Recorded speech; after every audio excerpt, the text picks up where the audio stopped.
Bringing an all-star panel now with more analysis. David Nelson, Bell Point Asset Management Chief Strategist, Jillian Melcher, Wall Street Journal editorial page writer, Bob Cusack, the Hill editor-in-chief. Also with us, Ned Ryan, former President George W. Bush presidential writer. Let me start with you, Ned, because the question right now is, did the GOP, did the Republican Party deliver the promise made to the American public? Well, I think you have to start by saying first, this is not what President Trump said when he wanted a flatter and simpler tax code. And let's be clear, Charles, I wouldn't call this tax reform. I'd call it a tax bill. It's not the dumpster fire that the Senate version was, but, you know, I've got some problems still with it, Charles. At least they made the corporate tax, effective January 1st of 2018. That's a positive step in the right direction. Right. And I'm frustrated, though. Ned, let's face it, though. I'm frustrated by the small business stuff. Sure, and let's face it, we do have a W on the board. And there are a lot of questions that were just thrown at the Chairman Brady on this. One, including a $10,000 tax deduction, which is critical for a lot of people. Let's take a listen to that. We now have a $10,000 deduction for SALT taxes. Families can fill it up with the way they need for their families. We have a lower top bracket, really a key ask by lawmakers in SALT states. But those help everybody in America as well. And then we did achieve even more middle-class tax relief. And so all that was done to drive tax relief for everyone, regardless of where they live.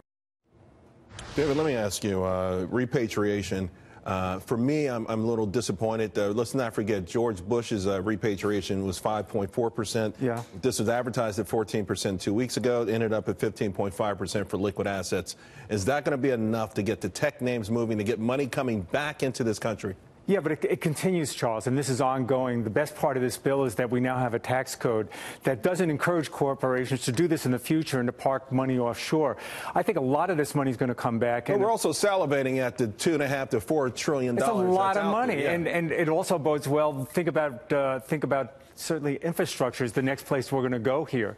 And this could mean as much as $150 in S&P earnings next year. That's a 15% jump from where we are right now, and then it's ongoing. All right, guys. And by the way, of course, the other side of the aisle commenting now. We have a comment from Chuck Schumer. Under this bill, the working class, middle class, and upper middle class get skewered, while the rich and wealthy corporations make out like bandits. It is just the opposite of what America needs, and Republicans will rue the day they pass this. One of those things he borrowed from a movie back in 1920. Let me ask you about this, Bob, because they had probably had that statement already in the can, no matter what this tax bill would have been. And I'm not sure that a lot of wealthy folks living in those so-called blue states, for sure, feel like they got a great deal here. Bob? Oh, yeah, I can hear you. Yeah, sorry. No, listen, I think, that statement was definitely in the can already. And it's, this is something that's going to be a big win for Republicans, and they have to sell it. And Trump, the president, has to sell it repeatedly. And because this is going to be a big factor. The economy is doing quite well. Can this soon-to-be law really take it to the next level? That's going to help them, and help them, if that happens, retain the House and retain the Senate a year from now. And to that point of selling it, Jillian, there was a question asked of Kevin Brady. When will regular people feel this? And his answer was, well, after the first of the year, people have an opportunity to choose, how they want to actually have this impact. And yesterday we heard breaking news from President Trump that as early as February, folks will see the difference in their paycheck.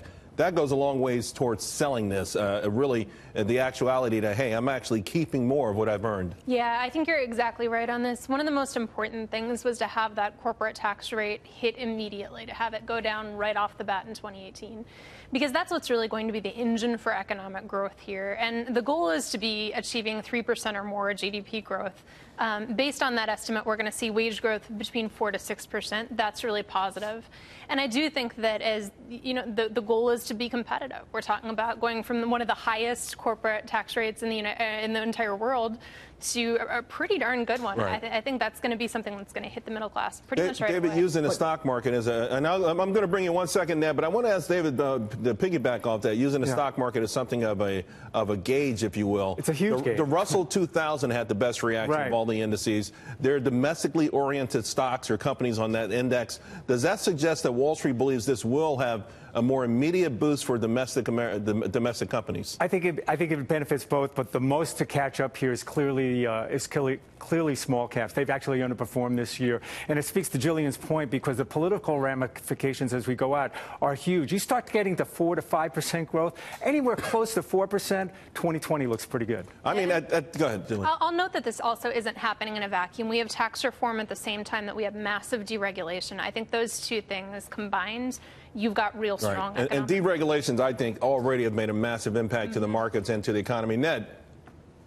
No, I would agree with that. I think that's one of the things that hasn't really been discussed is Trump's really taking an axe to these regulations and cutting back on them. But, Charles, my concern, and I'm very glad that we have a corporate rate at 21%, that it's being effective January 1st, but we're really talking about a small business pass-through rate that's really going to be about 29.6%. I would actually argue that since almost half the private sector jobs come from small business, we can't be leaving them completely out of this. And while I appreciate that there's been a cut for small businesses, I think it should have been more of an effective rate at 25% at a minimum. And so, that's one of my concerns right there is we've got to take care of the small business guys a little bit better because I think that could have a more immediate impact on the middle class and working class because those are the guys that hire the middle class. They're the ones that give pay raises to the middle class. I would hope they'd be able to figure out and maybe knock a few points off of that before they finally and that's a great this. point. Of course, Senator Johnson had brought that up as one of his objections. I thought it would have been a little bit lower. And this week we learned that small business optimism, the highest it's been since the early 80s, the second highest in the last 44 years. So, Bob, they've got this momentum now, and you'll probably have a victory, sort of a victory thing on Tuesday. But they've got some other parts of the agenda also that they've got to do. So how critical is it, the messaging and everything else, to make it smoother? Because obviously the margin for error has gotten a lot shorter this week, smaller. Yeah, absolutely. I mean, President Trump said he would make America great again. And I think his slogan 2020 is going to say, keep America great again. And this bill is a big part of his. This is going to be known as the Trump tax cuts.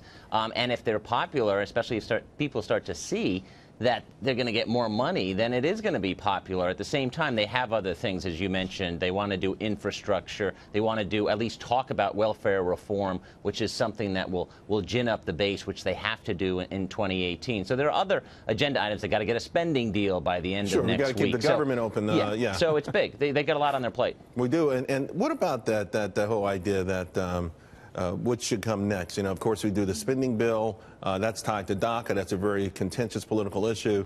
I'm not sure if the Democrats would allow the government to shut down. They've argued against it pretty ferociously in the past. But do we segue right out of this into infrastructure? And do you think all of these negative polls right now on this plan start to turn around when people start to see those new paychecks? I do. And I also want to point out with this, to your other guest's point, I definitely get the small business concerns. But I think what we saw here is Congress, for once, didn't make the perfect the enemy of the good, which is exactly what we saw happen. But what when someone says, why do they always err in favor of big corporations? That's going to be an argument made on both sides of the aisle, by the way. Yeah, and we could have that debate about the child tax credit. We certainly did. We could have it about SALT, which we're seeing, New Jersey and California politicians hedging on some of their far-left policies. I think you can have it with any segment, but the bottom line with this tax bill is it's pro-growth and it's an improvement on what we had before. And I think that's good, and it's going to build momentum going. She just said the key word here: pro-growth. Pro-growth. And how quickly do you have to see it? I mean, right now the Atlanta Fed says this quarter is 3.3% after that last jobs report.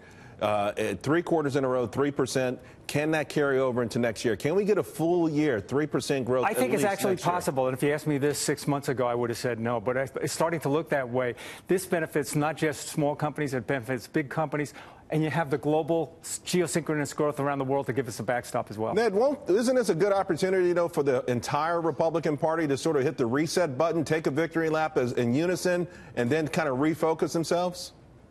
I would hope so, and they needed a victory. They need a policy victory, and I do think, again, this will be, signed by the president, if not next week. It's certainly before the first of the year. They have to. I mean, Charles, this loss down in Alabama has really narrowed the margin by one critical vote. So you're going to see this done. They need to embrace it. Again, I don't want to be too negative on this because there are some positives, and I think they should embrace the things that are the positive and say this is the first step in the right direction. And my hope, Charles, is we've made the first step in the right direction. This is not the only step, that there are more steps. Again, work on that small business, work on getting more money back to the American people. There's other things that need to be done. Right. So I guess we're all coming to the opinion, you know what? It's not perfect. It's a step in the right direction. I can live with it. Republicans need to embrace it. And if the American people see a positive impact on their paychecks before 2018 elections, this will be of huge help to I think Republicans it's timed in the pretty midterms. perfectly. If these savings start to kick in February, it won't be a bad way to go and start campaigning next summer. right. Guys,